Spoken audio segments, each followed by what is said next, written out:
de las cosas que me comentaba todo el mundo cuando estaba en el Camino de Santiago, por ejemplo, en Portugal no tanto. Portugal forma parte de la península ibérica y es un territorio al que los españoles también van. Pero en cambio Francia o Italia, ya no digamos más lejos, ¿no? Hay muy poca presencia de peregrinos, me refiero a peregrinos no turistas, que hay muchos, pero peregrinos españoles haciendo rutas de senderismo o caminos jacobeos, muy pocos. Entonces siempre te preguntan, hombre, un español, ¿y cómo llegaste hasta aquí? Bueno, en mi caso, porque estoy también al mismo tiempo trabajando, porque soy muy interesado en el camino y tal, me decía, pero es que, ¿qué tenemos que hacer nosotros para que vengáis aquí igual que nosotros vamos allá? Dije, bueno, claro, eso es la pregunta del millón, evidentemente, ¿no? Yo no creo que sea copiar miméticamente, hacer un calco de lo que se hace en el camino, hacerlo vosotros en vuestras rutas, porque muchos hacen eso, ¿no? Vamos a hacer lo mismo, vamos a tener albergues, si son de donativo también, si tengo mi credencial, mis tracks, mi certificado final, los sellos, por supuesto, toda la parafernalia. Pero claro, primero que, claro, aquí hay 1100 años de historia, también el camino se recuperó antes, en los años ya 70, 80, Elías Baliña, los de Navarra, etcétera, de Estella, y allí empezaron más tarde. Y consolidar una marca y un destino, pues lleva su tiempo, ¿no? Y da trabajo. Y luego hay que ser muy constante. De todas maneras, yo creo que a medio plazo algunas de estas rutas sí que van a ser importantes en número de usuarios y que incluso van a constituir una seria competencia para el Camino de Santiago, el Camino San Francesco, que no es un Camino de Santiago, que es un camino de otro tipo, ¿no? Va a Sisi o a la Berna, o en un sentido o en el otro, desde Roma o hacia Roma. Yo le veo una potencialidad enorme, ¿no? Porque allí se da acogida en monasterios, en pequeños eremitorios, pues es una ruta muy de espiritualidad para un perfil de peregrino que realmente busque eso, ¿no? Que debería ser lo que buscan la mayoría de los peregrinos, ¿no? Luego el paisaje es impresionante, el patrimonio construido, bueno, Lumbria, Toscana, el Lacio, los pueblos son todos un auténtico museo. Entonces, basta que lo hagan mínimamente bien para que sea un camino de referencia en pocos años y más corto que el Camino de Santiago en general, se puede hacer en 20 días. El error principal sería que quieran a toda costa copiar el Camino de Santiago. Cada uno tiene que crecer y avanzar, pero a partir de sus singularidades, ¿no? Yo de los caminos que he hecho en el extranjero, el de Lepuy ha sido quizás el que más me ha gustado. Por ejemplo, las 9 primeras etapas desde Lepuy hasta Conques, hay un autobús que está acompañando continuamente al camino por si alguien tiene algún problema. No quiere decir que te tengas que subir al bus para hacer turismo o no cargar la mochila, pero es muy bueno para... Hay problemas de alojamiento en un sitio, pues puedo volver en el bus al anterior y el día siguiente vuelvo a seguir, o un día estoy muy cansado y que me manden la mochila y la dejan allí, me la recoge alguien. Otra cosa que me gustó mucho también, que eso, bueno, eso ya se practica en toda Francia en general, ¿no?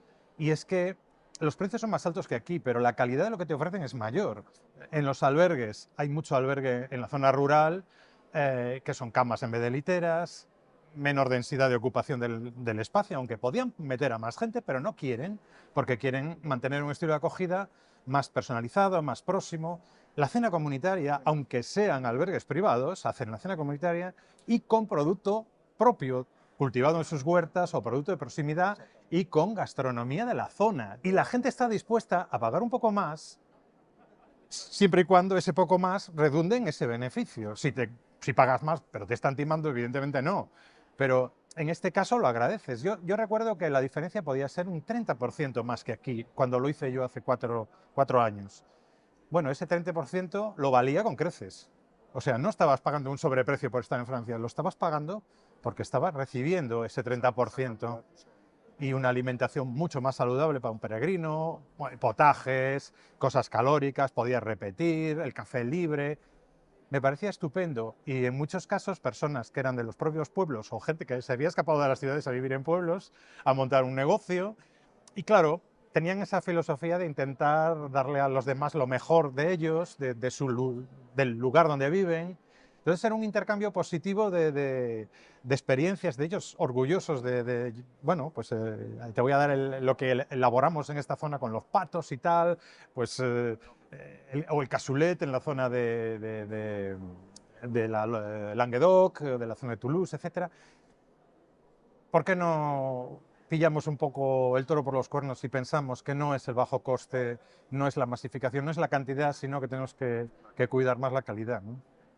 Bueno, yo quise acuñar una frase que se está empezando a repetir por ahí y es esa de si todo es Camino de Santiago, al final nada es Camino de Santiago, ¿no? Ya veo que la repite la gente por ahí. Yo no sé cómo no hay algún organismo, administración o quien sea que no ponga coto a esto, que de alguna forma preserve la marca bajo unos criterios científicos, porque las bases o los criterios para definir un Camino de Santiago ya están establecidos hace mucho tiempo, ya desde los años 80 los expertos del camino, en aquella época Robert Ples, Lacoste Meselier, Paulo Cauchy, etcétera, fijaron de una forma bastante rigurosa desde un punto de vista de un historiador, de un medievalista, sobre todo, cuáles eran los criterios para que un camino pueda considerarse como tal. Yo creo que hay unos mínimos requisitos, sobre todo la perduración a lo largo del tiempo, de que haya constancia de paso de peregrinos a lo largo del tiempo, instituciones de acogida, hospitales de peregrinos a lo largo del tiempo también, no solo que hubo un hospital en el siglo XII y no se supo nunca más, no.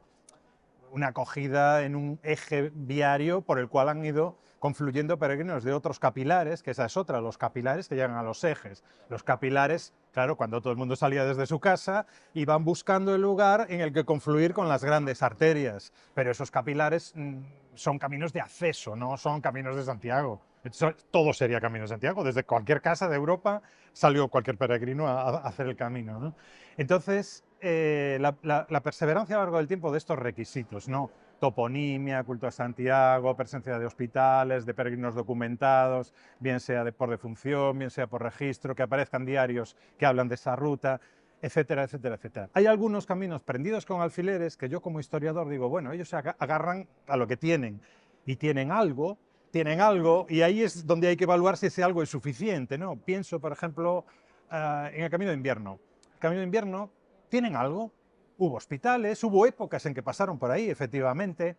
Entonces, yo ese tipo de caminos puedo entender que los certifiquen.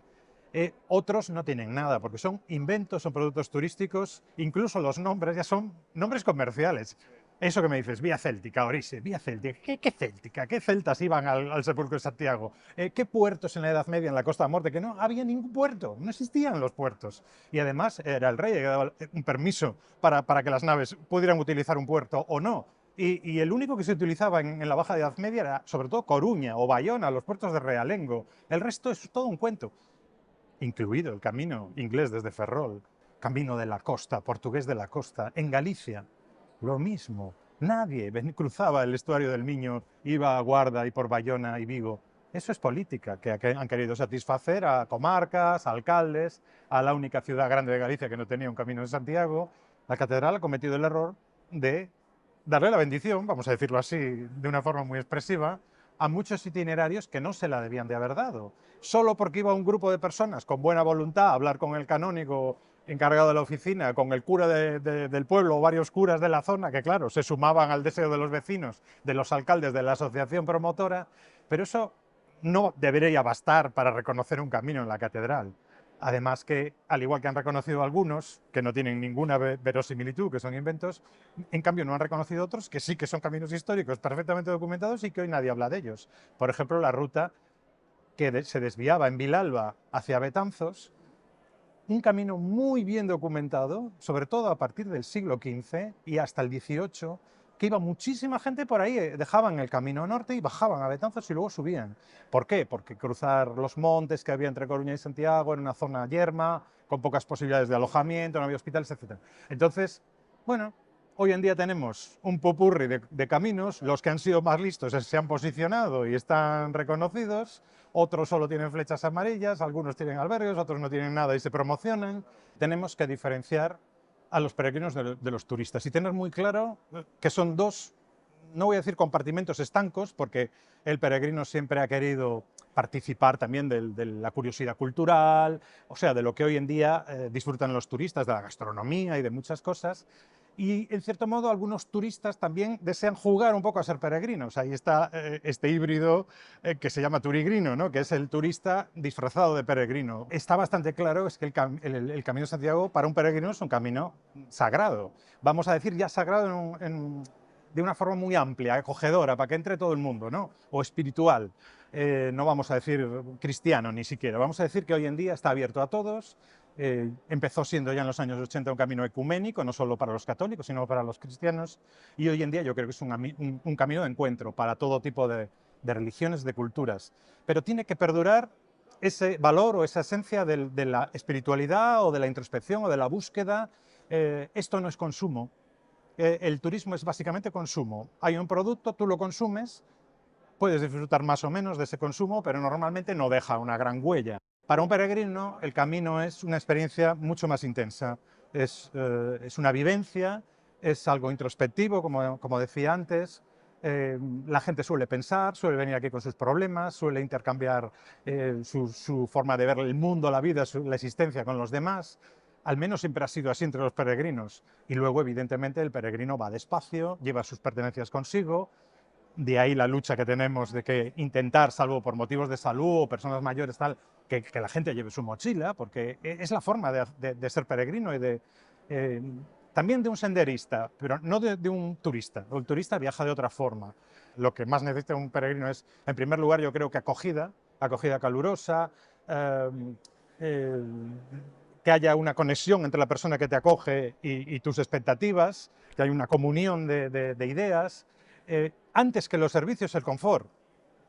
Eso también, una buena ducha, compartir con los demás, unas instalaciones, si hay estas cosas propias de la peregrinación como una cena comunitaria o como una vivencia conjunta, una oración en los albergues parroquiales, mejor. Pero se estaba hablando ahora de esto. Un peregrino lo que no necesita es que lo vengan a buscar a León o a Burgos al albergue y le digan, mira, tenemos ahora organizado una visita turística de 2 horas por la ciudad. Pocos peregrinos van a participar de eso. Algunos sí, los más fuertes y tal, pero la mayoría estarán cansados y dirán, no, ya volveré al camino a hacer eso otra vez, ¿no? Como turista. Lo que no puedo hacer ahora, ya lo haré cuando venga, o con la bici, que se tiene más tiempo, o de otra forma, con el coche, o ya como un turista convencional. El peregrino disfruta del patrimonio, disfruta de la gastronomía, pero evidentemente no tiene tanto tiempo como un turista para eso, porque está otra cosa, que yo creo que los valores del camino, de los cuales hemos hablado tantas veces, es lo que llenan la experiencia de un peregrino.